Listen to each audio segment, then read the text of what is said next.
Hello, and welcome to Life.EV, a podcast that dives into exploring values. This is episode number 21.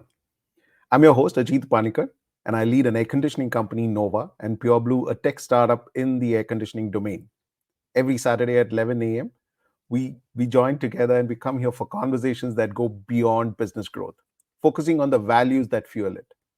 Let's embark on this journey to uncover our true purpose and how we can grow by enriching our lives. Welcome to Life.EV, where we explore values in life and business. And we have with us Vivek Asrani, who's been actually talking about all his reflections. Hi, Vivek. Great to have you back. Hi Ajit, how are you doing? Good to be back as well. Awesome. Vivek Asrani is the driving force behind KMO Fastener Company, a trailblazing company in the industrial fastener sector. What sets Vivek apart is his deep engagement with the exploration of values. Now, for close to 4 years, he has dedicatedly penned his reflections on the topic every week. These insightful thoughts are accessible on his website, vivekasrani.com.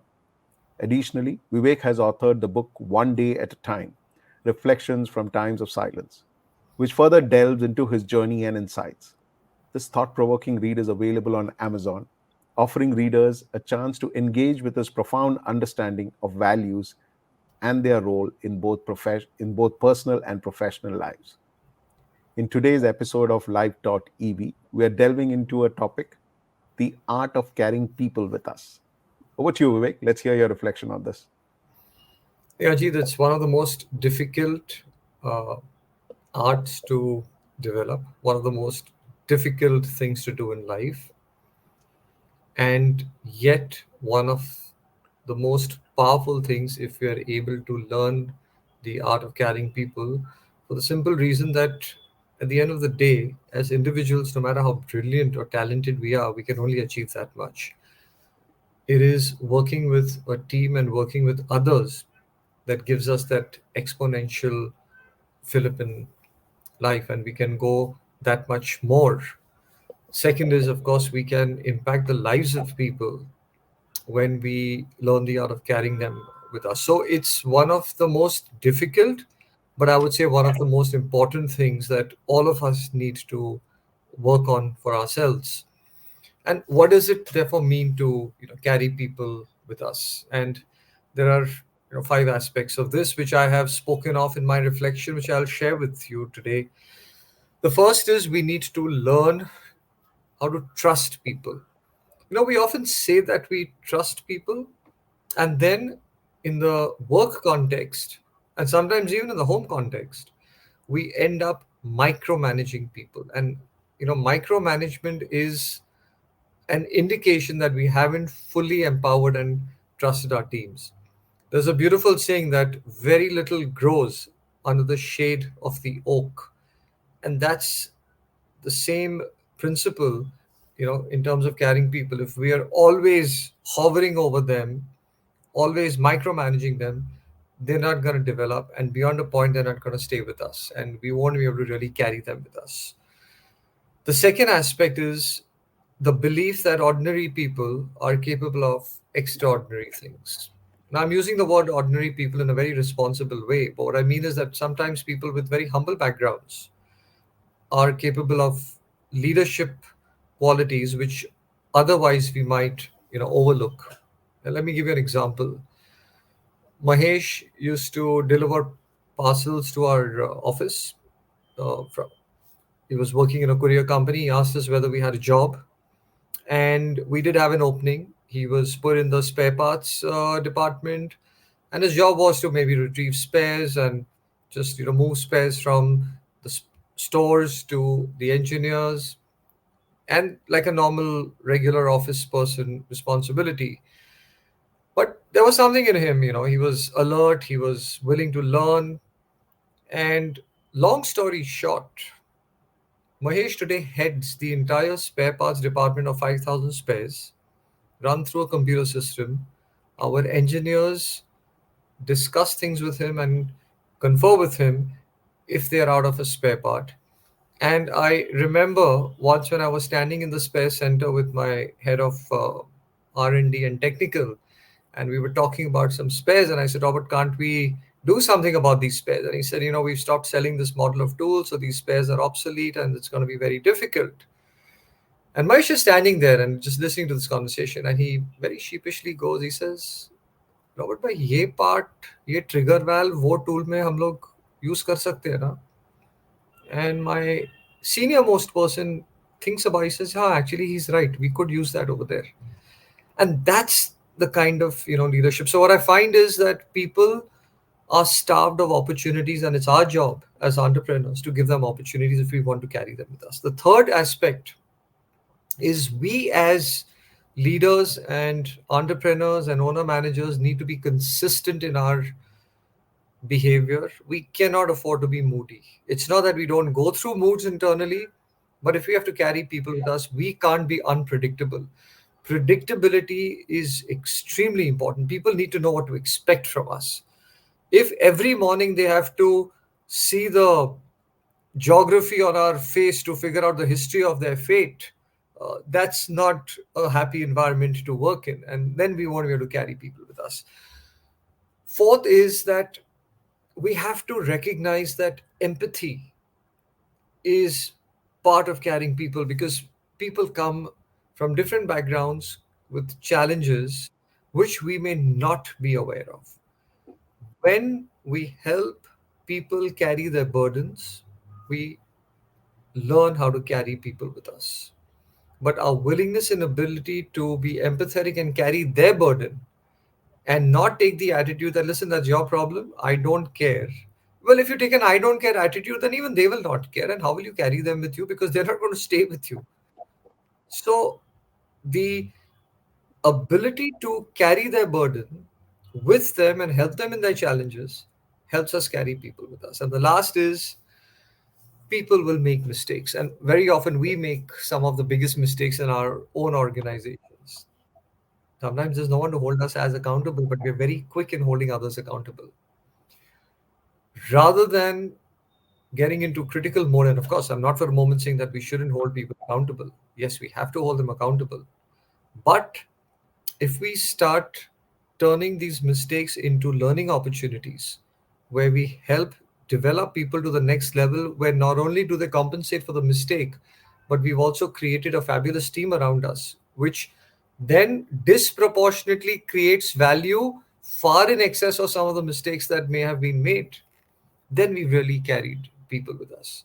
So these five aspects, that when we trust people, when we believe that there's a leadership skill in everyone, where ordinary people are capable of extraordinary things, where we are consistent in our behavior and our moods, where we recognize that empathy is important and people are sitting on challenges and we help carry their burden, and when we take mistakes not as mistakes but as learning opportunities, I think then my experience at least has been that it helps carry people with us. Amazing. Yeah. So, Vivek, when you talk about this, I'm going to just flip some of the things that you just said uh, into a scenario of a family business. And we have a lot of our viewers who are actually entrepreneurs, who are second generation, and some of them are even third generation entrepreneurs. Now, often when a business goes through multiple generations, a lot more stakeholders come in from the family, right? And I have seen a lot of these families just fall apart within the second or the third generation. And some of the main reason is because you suddenly have realized that you are better than somebody else, or somebody is not as good as you, or is not as driven as you are. What happens in this case is, often you are wanting to compete with somebody who may not be as good as you, but at the end of the day, there are certain value propositions that come in just because you're a family member, right? So the question that I've realized is, sometimes you just need to ask a very practical questions. Do you want to compete with your family members who are there just because they're family? Or you want to just pool in your strengths together and compete with the rest of the world? Yeah. Which is a bigger platform. So in a way, this also comes to a big question, when it comes to leadership, the art of carrying people, how crucial is it when it comes to leading an organization and taking the organization to a whole new level? So, there's a simple principle that I try and follow. I'm not saying that I'm perfect at it, but my mantra for this, if I can put it that way, is that If you carry a big ego, it is very difficult to carry people with you. Sometimes people may stay with you because they don't have a choice, but your ego cannot be larger than your care, concern, and commitment to building a team and carrying people with you. And I think that's one of the big mistakes we sometimes make as owner managers, where we, at one level, Ajit, we go through the pressure that the risk is ours. And when things don't go right, we tend to get really angry because we realize that at the end of the day, others can walk away, but we don't have a choice. We don't have an option. Second is when the recognition and the reward comes from the external world, from our customers, dealers, and profits are good. We get a sense that I did it. Of course, we keep saying that we are a team, but somewhere deep down, you feel good about yourself that I True. did this. Right? It's human. It's natural.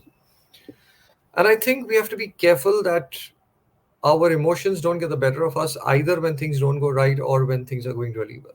So that ego is something which we have to be very careful of as a leader. I'm not for a moment taking away from a strong personality. I'm not taking away from dynamism. I'm not taking away from being a visionary or leading from the front, being extremely articulate and inspiring people. No, not at all.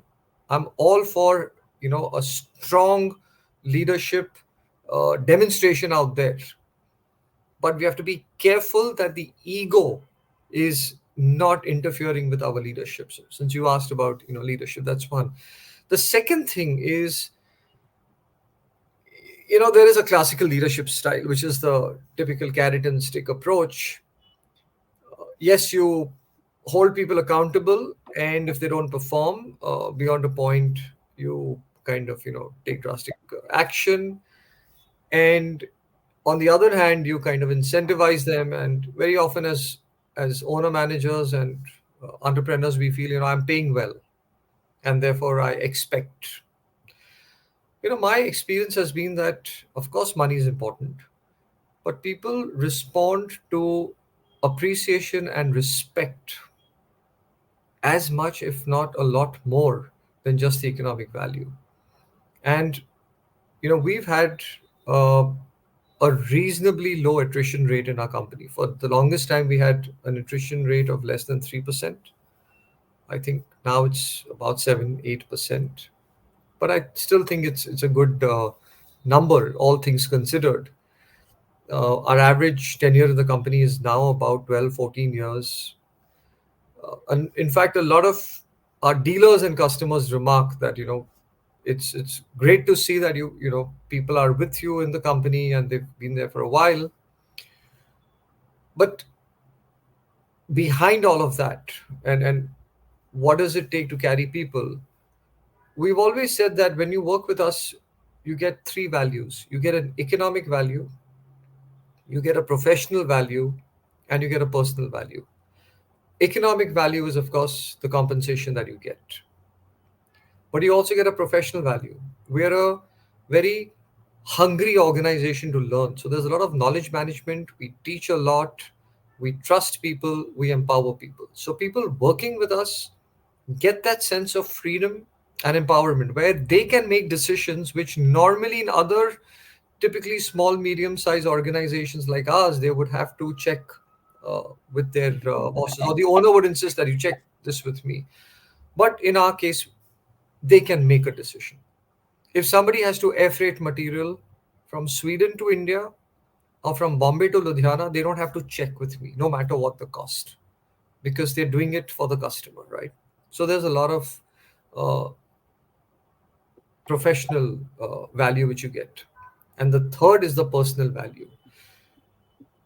I'm not saying that we do things which, there are companies that do it bigger and better than us, but as a small business, we give, medical, mediclaim and medical insurance. We give 6 months maternity leave. I give 1 month paternity leave. Tell the men in the company that you're no less of a father than I am. And I took time off when my kids were born. And your family is a stakeholder. So we will pay you 1 month salary to take care of your wife and child at home. Uh, Work from home is still an option in our company, right? We give home loans. I mean, if somebody wants to study, we pay 50% of the education fee. That don't stop studying because of money. That's our responsibility. So I'm saying there's a lot of personal value that you get as well. Flexi working hours. So when you're to carry people, you have to put all these three values together. Only then can you create value in their life. I'm going to pick up a cue from what you just said about carrot and stick. That's a very standard way how most organizations tend to work, or most managers tend to operate. Could you discuss with me a time when you had to carry a team through a significant crisis or a change, Hmm. and how do you balance between pushing for results and ensuring the well-being of your team? That's always the crisis that, as managers, you always land up. Look, I want the well-being of your team, but I need to push you hard to get those results. Can you recollect some instance or a time? So um, I think all of us went through the same situation 4 years ago when COVID hit us. What was our approach? Very simple. We said, first things first, uh, you will get your salaries. We paid salary every month. Second is we announced that there'll be a 15% scale back for certain pay grades and above. But I promise that if we cross 65% of our turnover, we will reinstate that 15%. We touched, I think, 75% of our previous year turnover. So we were above break even, and we didn't cut a single rupee. People below a certain pay grade were fully protected, irrespective of what turnover we hit.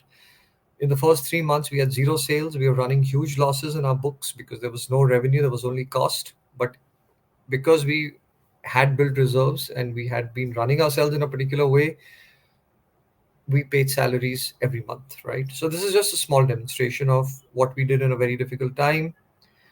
People needed to work from home. We got them Wi-Fi, and we did all the practical things that we needed to.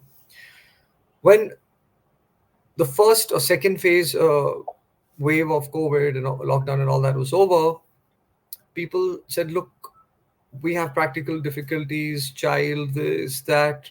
We continued the work from home facility because we trusted people and we have a strong trust environment and culture, which therefore it allows us to do that.